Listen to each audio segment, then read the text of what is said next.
میں بھی پریشان، آپ بھی پریشان. چلو آج اس کا جواب ڈھونڈتے ہیں. پریشانی ہے، ہر کسی کو پریشانی ہے، اور اونچے انداز میں بتاؤں آپ کے ذہن میں دلیل رہے. انبیاء کرام کو بھی آزمائشیں آئی. حضرت زکریا علیہ السلام کے جسم کے 2 ٹکڑے کر دیے گئے. حضرت یونس علیہ السلام کو 40 دن مچھلی کے پیٹ میں رہنا پڑا. زنجنیل کے ذریعے سے پھینکا گیا. حضرت ابراہیم علیہ السلام کو آگ تک جانا پڑا. وہ گلزار ہوئی بعد میں. جو دل کی کیفیت ہوتی نا، زنجنیل سے نکل کر آگ تک جانے تک جو کیفیت، وہ گزرنا پڑا آزمائشوں سے، ہر پیغمبر کو بھی. مگر آزمائش ایک ہے، اللہ کی سزا ایک ہے. نمرود، فرعون، شداد، قارون، حامان، ان پر جو مصیبتیں آئی یہ آزمائش نہیں تھی، یہ سزا تھی. اب ہمیں سمجھنا یہ ہے کہ جب بھی پریشانی آئے تو یہ اللہ تعالیٰ کی آزمائش ہے یا سزا ہے. ہمیں کیسے معلوم ہو؟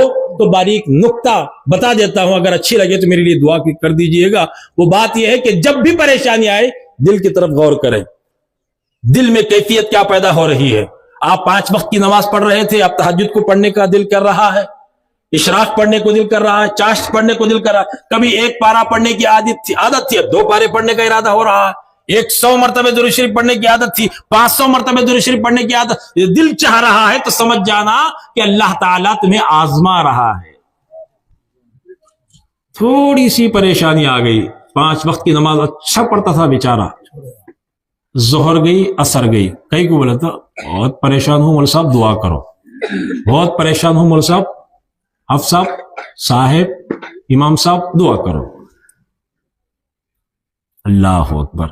تھوڑی پریشانی اللہ تعالیٰ دیا، بہت پریشان ہوں، بہت پریشان ہوں. کیا بول رہا ہے نہیں جا کے باہر؟ بہت پریشان ہوں. شکایت کر رہا اللہ کی. انہیں سمجھ میں آ رہا نہیں کہ تم مجھے سمجھ میں کیا آیا؟ بولے تو مجھے پریشانی آئی تو میں لوگوں کے سامنے کہتا پھر بہت پریشان ہوں، بہت پریشان. مطلب یہ ہے کہ اللہ مجھے بہت پریشان کر رہا. بولے سرکار پرچار کرنے کی بات ہے، یہ مصلی پر بیٹھ کر رب سے راز و نیاز کی باتیں کر کے صلح کرنے کی بات ہے.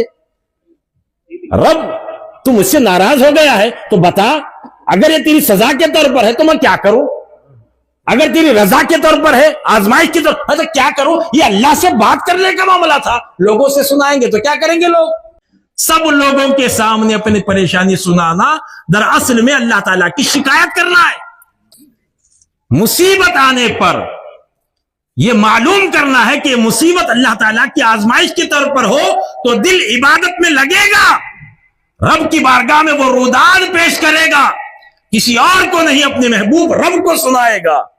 اور اس کے محبوب کو منانے کے لیے کثرت سے درود شریف پڑھے گا، کیونکہ چاہتا ہے کہ میری مصیبت کیا ہے؟ اللہ تعالیٰ کی آزمائش کے طور پر ہے، کیونکہ میرا دل عبادت میں لگ رہا ہے. دل اچاٹ ہو گیا، عبادتوں میں کمی ہو گئی تو سمجھ جانا اللہ کی سزا ہے.